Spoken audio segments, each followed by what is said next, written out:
This is a TLC recording. The Scarlet Letter by Nathaniel Hawthorne. Chapter 11. The Interior of a Heart. After the incident last described, the intercourse between the clergyman and the physician, though externally the same, was really of another character than it had previously been. The intellect of Roger Chillingworth had now a sufficiently plain path before it. It was not indeed precisely that which he had laid out for himself to tread. Calm, gentle, passionless, as he appeared, there was yet, we fear, a quiet depth of malice, hitherto latent, but active now, in this unfortunate old man, which led him to imagine a more intimate revenge than any mortal had ever wreaked upon an enemy. To make himself the one trusted friend, to whom should be confided all the fear, the remorse, the agony, the ineffectual repentance, the backward rush of sinful thoughts, expelled in vain. All that guilty sorrow hidden from the world, whose great heart would have pitied and forgiven, to be revealed to him, the pitiless, to him, the unforgiving.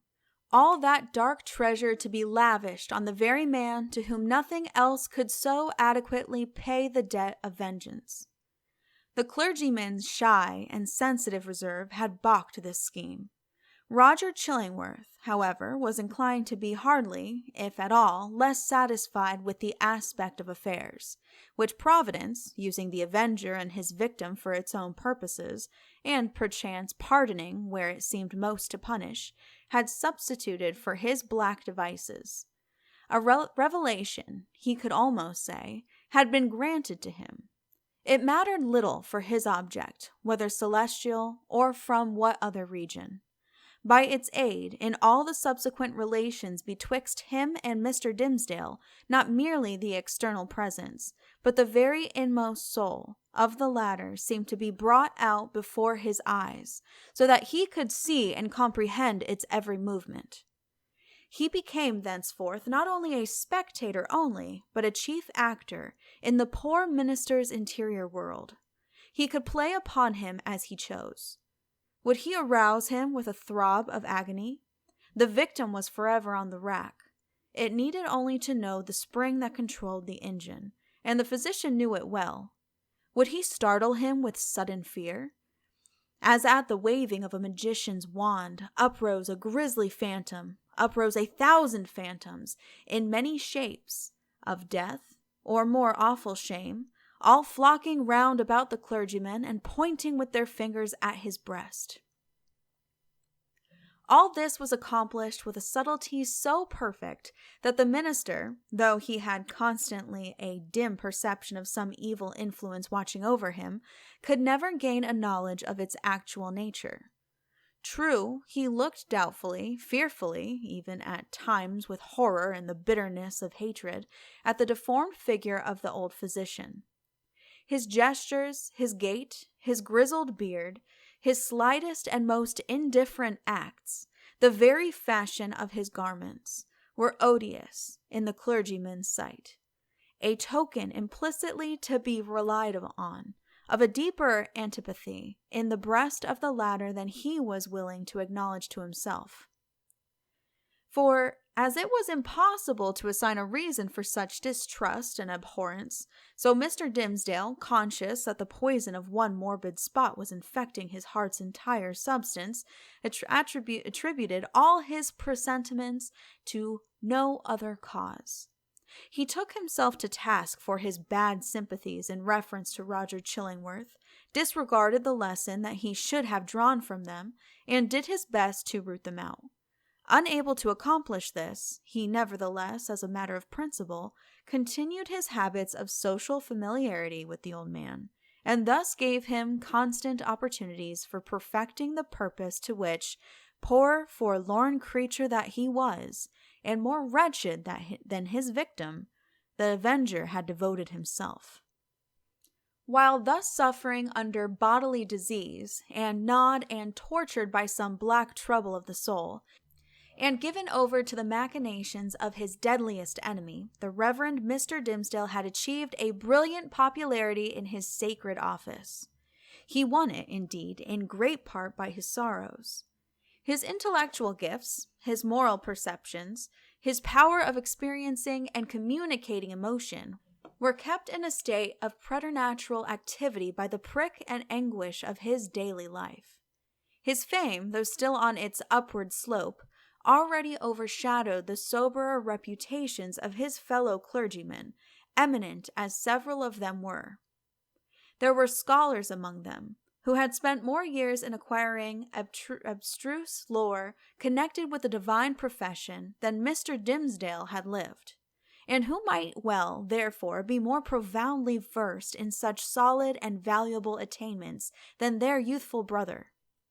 There were men, too, of a sturdier texture of mind than his, and endowed with a far greater share of shrewd, hard, iron, or granite understanding, which duly mingled with a fair proportion of doctrinal ingredient, constitutes a highly respectable, efficacious, and unamiable variety of the clerical species.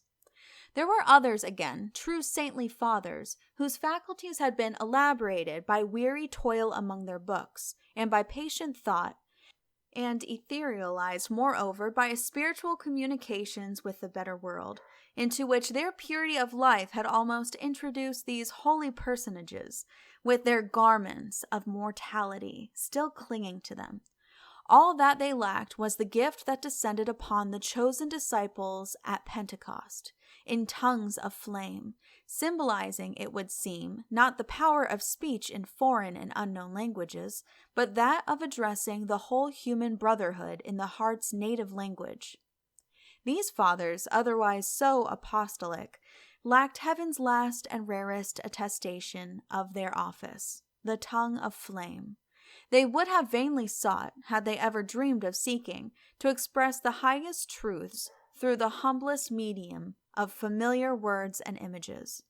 Their voices came down, afar and indistinctly, from the upper heights where they habitually dwelt. Not improbably, it was to this latter class of men that Mr. Dimmesdale, by many of his traits of character, naturally belonged. To the high mountain peaks of faith and sanctity he would have climbed, had not the tendency been thwarted by the burden, whatever it might be, of crime or anguish, beneath which it was his doom to totter. It kept him down, on a level with the lowest, him, the man of ethereal attributes, whose voice the angels might else have listened to and answered.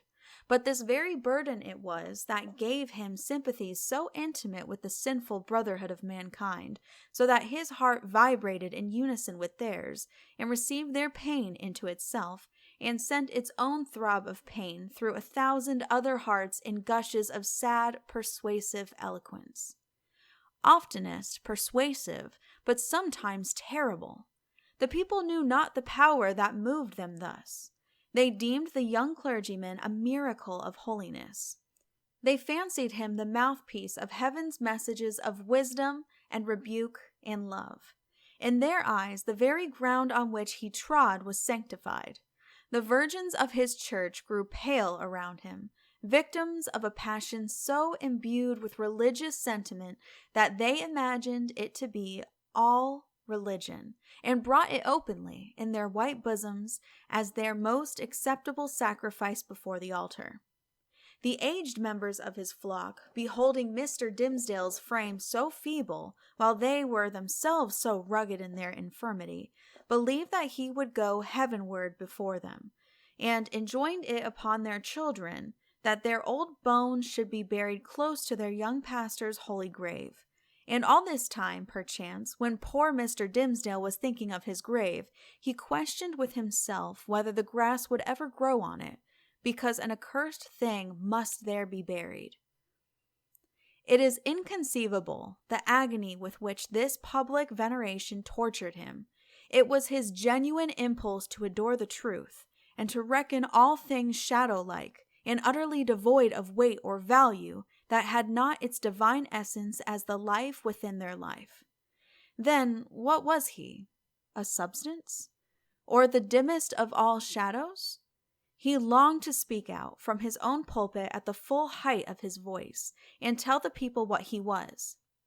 I, whom you behold in these black garments of the priesthood, I, who ascend the sacred desk and turn my pale face heavenward, taking upon myself to hold communion in your behalf with the Most High Omniscience, I, in whose daily life you discern the sanctity of Enoch, I, whose footsteps, as you suppose, leave a gleam among my earthly track, whereby the pilgrims that shall come after me may be guided to the regions of the blessed.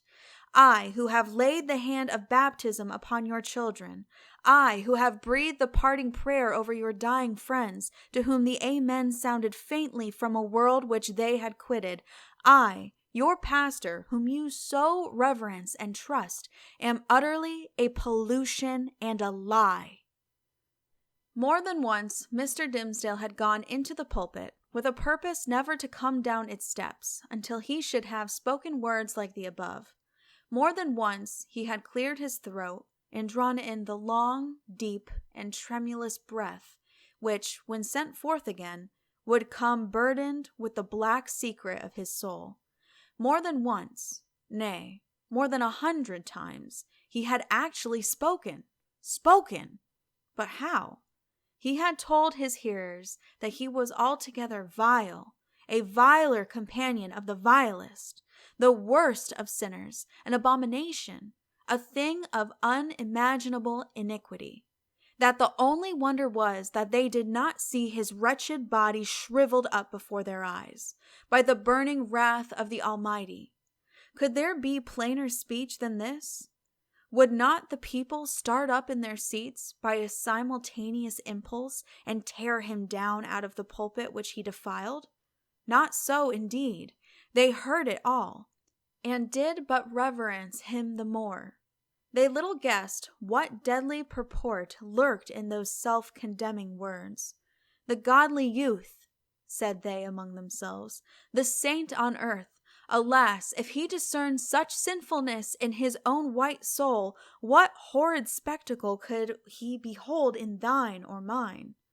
The minister well knew, subtle but remorseful hypocrite that he was, the light in which his vague confession would be viewed. He had striven to put a cheat upon himself by making the avowal of a guilty conscience, but had gained only one other sin, and a self-acknowledged shame, without the momentary relief of being self-deceived. He had spoken the very truth and transformed it into the veriest falsehood. And yet, by the constitution of his nature, he loved the truth, and loathed the lie, as few men ever did. Therefore, above all things else, he loathed his miserable self.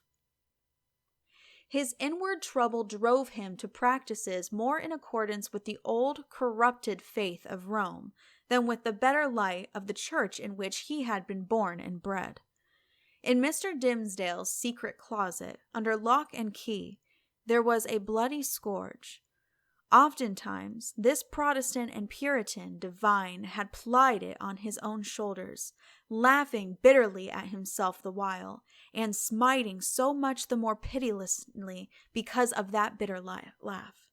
It was his custom, too, as it has been that of many other pious Puritans, to fast. Not, however, like them, in order to purify the body and render it the fitter medium of celestial illumination, but rigorously, and until his knees trembled beneath him, as an act of penance. He kept vigils, likewise, night after night, sometimes in utter darkness, sometimes with a glimmering lamp, and sometimes viewing his own face in a looking-glass, by the most powerful light which he could throw upon it.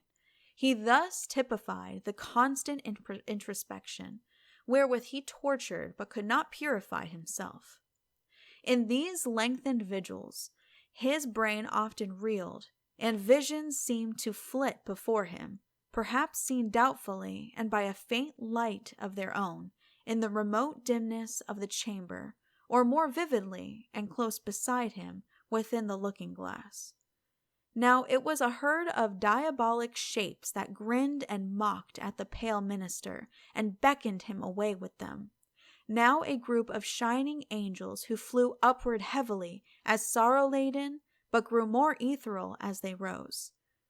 Now came the dead friends of his youth, and his white-bearded father with a saint-like frown, and his mother, turning her face away as she passed by. Ghost of a mother, thinnest fantasy of a mother.